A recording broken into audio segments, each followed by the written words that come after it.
Caetano, eu queria começar te perguntando sobre o começo da sua história com a galeria, né? Como é que você veio para a galeria?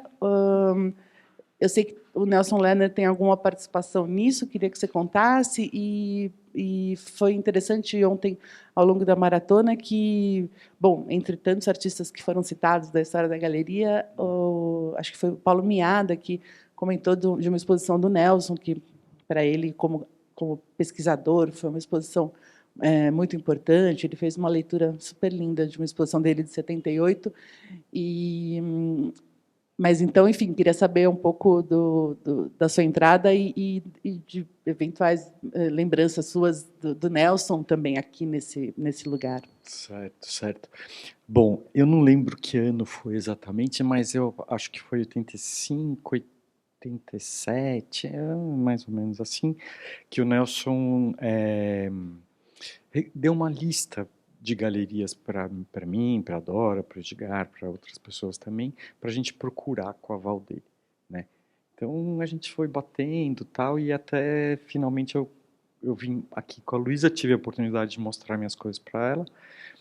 Ela curtiu e ficou assim, sem nenhum compromisso, mas daí o Thomas Kohn viu meu trabalho aqui, quis marcar primeiro uma exposição no Rio, e eu fiz a minha primeira individual aqui, se não me engano, em 90, né? Que foi, acho que era exposição de quadros, não, foi o Lusco Fusco, se não me engano, que eram pinturas de apropriação, de enciclopédia, e elas eram rebatidas como espelho, né? Depois, se não me engano, eu fiz outra em 93, e assim por diante. Eu fui fazendo uma atrás da outra, então é uma relação bem longa, né?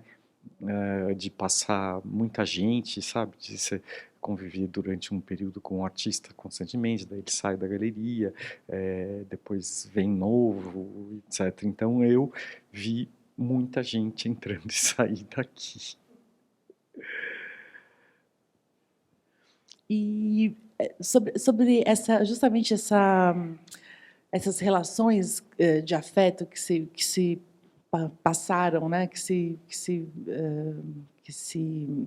aconteceram nesse espaço. Ontem, várias pessoas, o Felipe Chamovic, o Edu Brandão, a própria Leda, muitas pessoas contaram de como aqui o Felipe Chamovic, por exemplo, falou que aqui ele falou, eu aqui sentado aqui, eu me sinto completamente em casa, porque eu estava sempre aqui, porque meus amigos estavam aqui e porque, né, teve um período que era o nosso lugar de encontro e aqui aconteciam muitas coisas.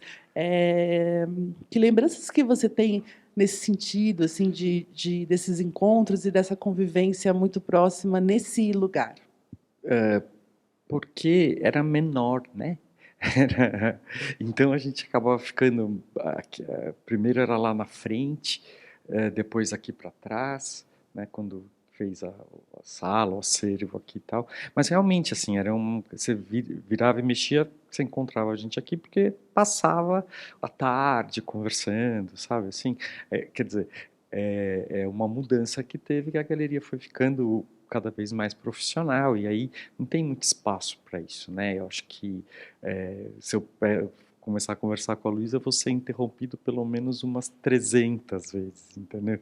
Então, daí até prefiro falar por telefone com ela de uma outra maneira, porque afinal de contas já faz tantos anos, né, de galeria, né, que a gente desenvolveu uma amizade, um afeto mesmo, né?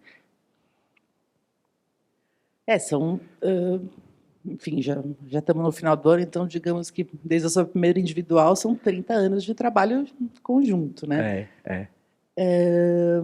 Será que você podia contar um pouco como que foi aí falando um pouco mais especificamente sobre o seu trabalho? Sim. A gente pegando o histórico das exposições, fica muito claro como você nos anos 90 tinha muito essa prática da apropriação, da releitura, às vezes do pastiche, da crítica ou do elogio mesmo, de toda uma tradição da pintura, sobretudo.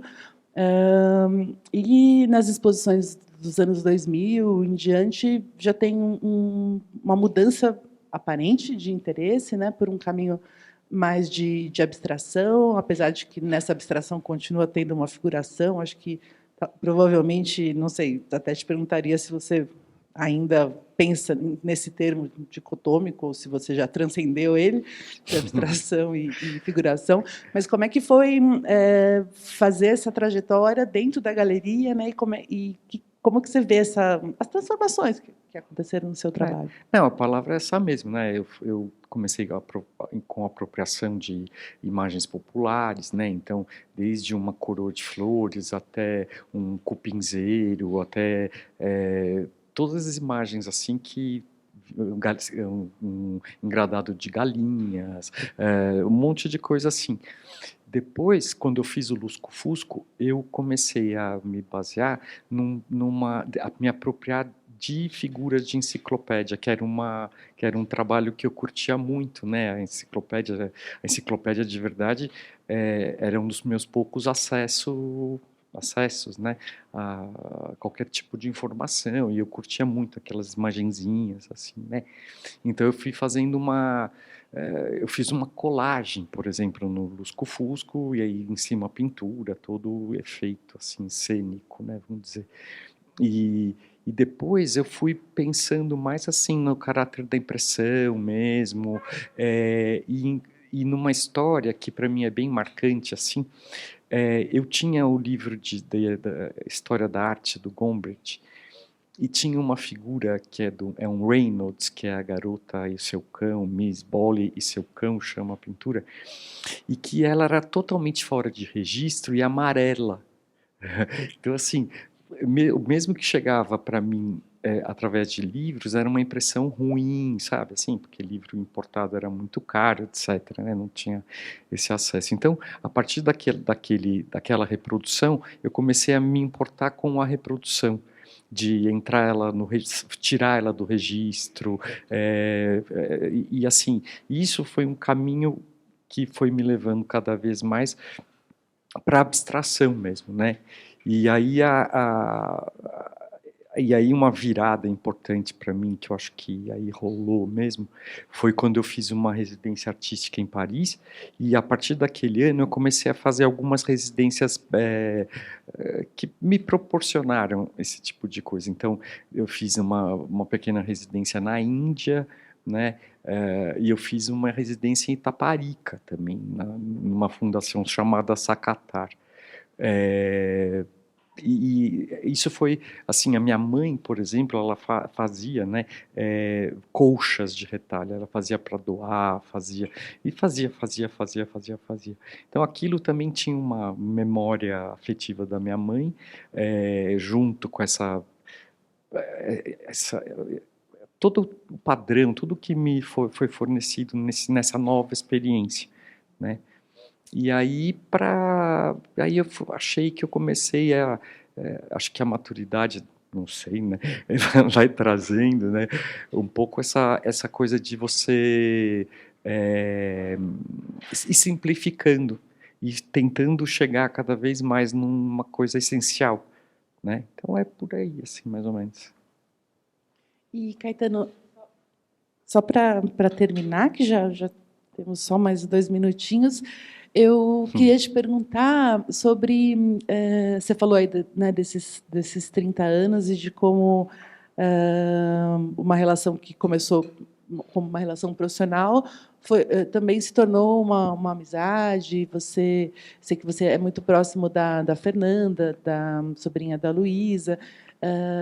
Então, queria que você contasse desse lado, assim, ao longo dessa história. Imagino eu que a Luísa passou de ser a sua galerista para, né, uma amiga, uma cúmplice. É uma mistura. Então, sabe, claro, a Luísa é muito minha amiga, mas ela não deixa de ser minha galerista, né? A Fernanda é uma história que eu conheci a Biba aqui quando ela tem 9 anos de diferença de mim, ela é mais nova, né? Então ela era uma menina, eu era um moleque, ela era uma menina mesmo, né? E aí a gente começou, um dia ela convidou para eu ir no aniversário dela, eu fui, e daí começou uma história mesmo de família, eu sou padrinho de um dos filhos dela, né? E é isso, para mim é uma família, a outra família.